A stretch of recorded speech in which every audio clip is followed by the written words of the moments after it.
Hey guys, my name is Deb Marnie and I'm from Aussie Maille, and this is our chain mail tutorial channel.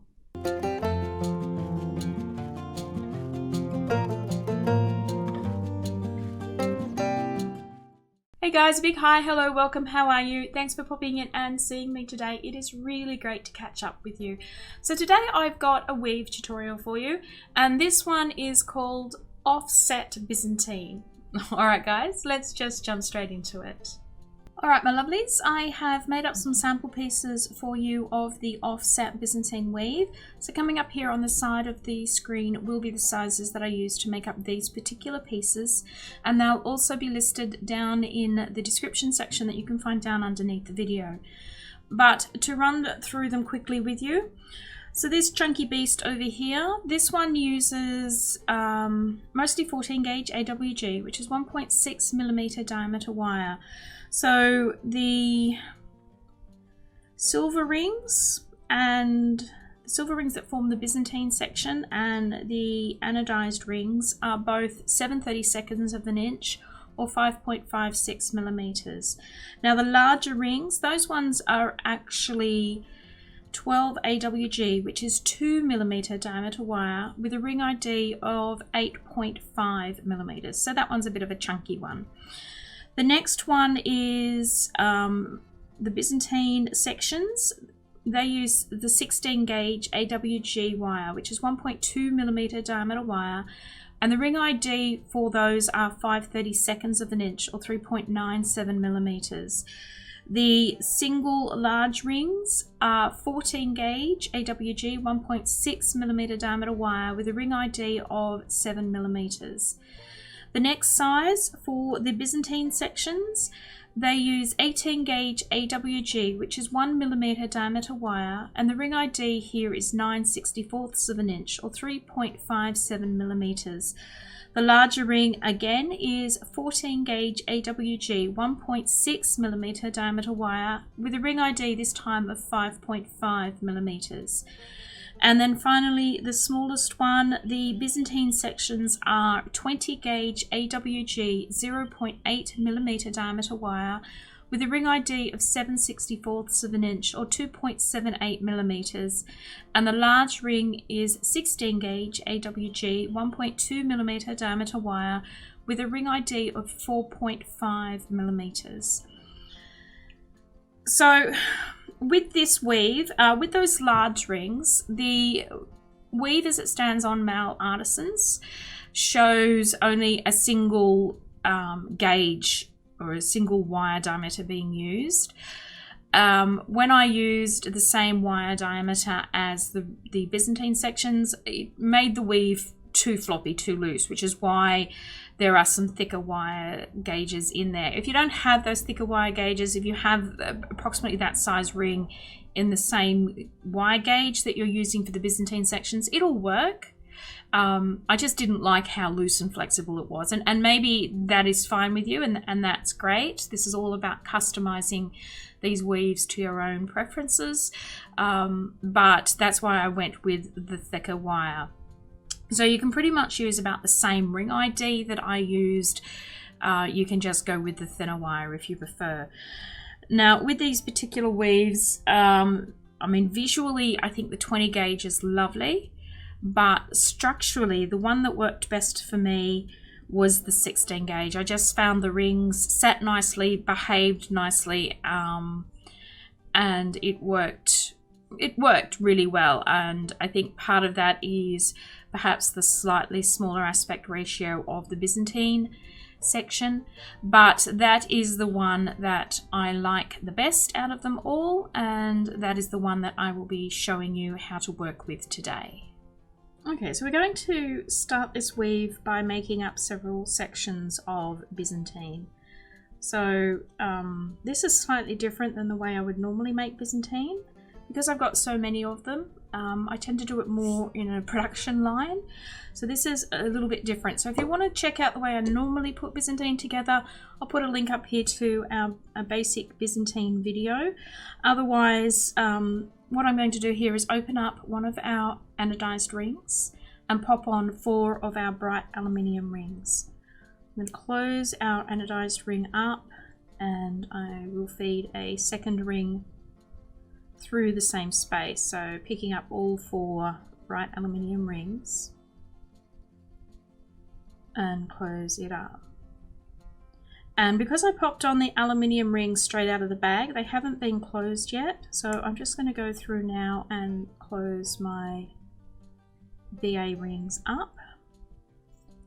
You can of course close them in advance if that's what you prefer, but I find it just as easy for this weave to just pop them on raw out of the bag and then close them up as I go along. So what I'm going to do now is I'm going to pop a pair of bright aluminium rings in each pair that are already in weave. Okay, so that what we ultimately end up with is a chain of 2 pairs of BA, 1 pair of AA, and then 2 pairs of BA. And what I will do is I will make up several of these in advance, just this chain like this, and then once I've got a few of those made up, I will then come back and do the next step to make them into Byzantine. So you don't have to work that way, that's just the way that I prefer to do this when I'm working with a lot of Byzantine units. Just the muscle memory, you just keep doing the same thing over and over again, and then you come back and you do the next step and you repeat that next step. But if you want to make each unit up individually, that is totally your call. But once you've got your starting chain here, your 2 BA, 1 AA, 2 BA chain, to convert it into a Byzantine section, I'm just going to hold on to the middle, flip 1 pair of end rings all the way back, okay, squeeze it back against our work, and separate out that top pair of rings, okay, this top pair of rings here, because what we're looking for, guys, is this space that you can see straight through there, and in there we're going to pop 2 BA rings, okay, so straight into that space like that, picking up both of those rings that we folded back and locking them into position. We put 1 ring in and then we put a second.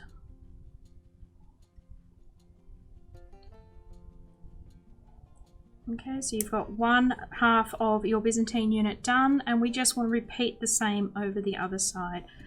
Pinching it between your thumb and finger, separating out that end pair of rings, so there's 1 on each side of your work, taking them all the way back, and then separating out the top set of rings so we can see that little space in there, okay? That space is where we're going to pop our next ring. It'll go through both of those rings there, picking up the rings we folded back and locking them into place, okay? So take up 1 opened ring, feed it through that space, close it up, and double that ring up. And there you go, guys, you've got 1 completed Byzantine unit. So as I said, you're going to need to make several of those up to make your bracelet. You can make them up in advance, or you can make them up as you go along, but you'll want, you know, I'd give you 3 or 4 to start joining together. So you guys make up some of those units, and I will meet you back here to show you what the next step is. Okay guys, so I've got several of my Byzantine units made up here, and the next step is to take up one of your large rings and open that up. And onto that we're going to feed our Byzantine units, and we're going to do that through the side rings here beside our caged rings there in the middle. Okay, so we just go straight through these wings, I guess you could call them. Okay, we're going to put that through 2 of our units right now.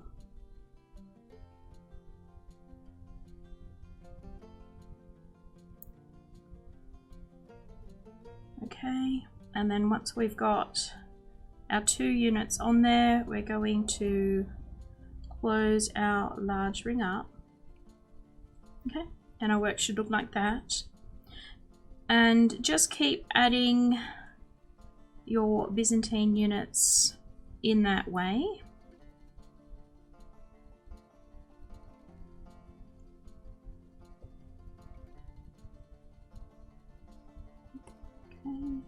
Now I've just got 4 units here, so I'm just going to add 1 more.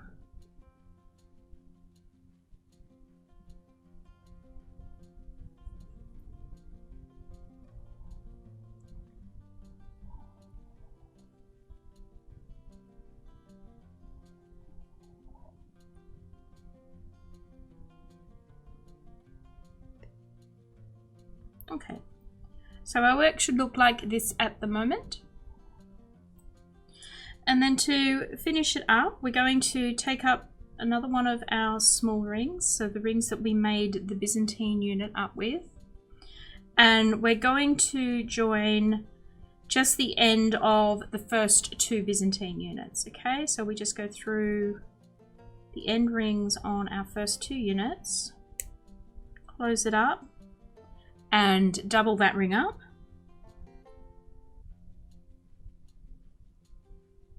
So I'm using bright aluminium here, but you can use the colored rings like I did in the 20 gauge version. I mean, the colorway is totally up to you guys. You guys can do whatever it is that you like. Okay, so we've got the first 2 units joined, and we want to join the 2nd and 3rd unit, and we're going to go on the alternating side. So we're joining the units together on alternating sides, creating kind of a zigzaggy look.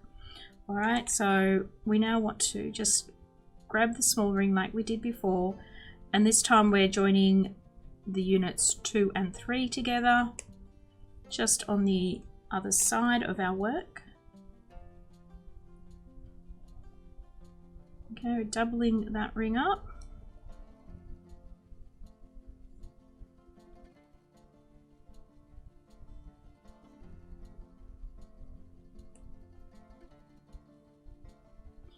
And then on the other side.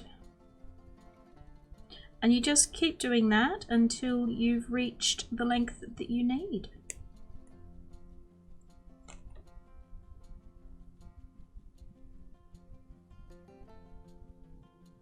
So it's as simple as that, guys. Okay, so that is your offset Byzantine weave. Alright my lovelies, well that is it. That is the video tutorial for today. I hope you enjoyed the video and it was helpful to you. If it was helpful, don't forget to give it a thumbs up here on YouTube. Share the video if you like. If you're not a subscriber, you might consider doing that first. That would be awesome. Check out some of the other content we've got here. There is plenty for you to look at. And last but definitely not least, guys, don't forget to give our shop link that's up here in the corner a little bit of love and affection. That's where we sell the bits and bobs, and you know what's you're going to need to whip up this weave and many others. Alright guys, thanks once again for popping in and seeing me. I hope you're keeping safe and well, and that I get to catch up with you again sometime in the very near future. Alright, bye.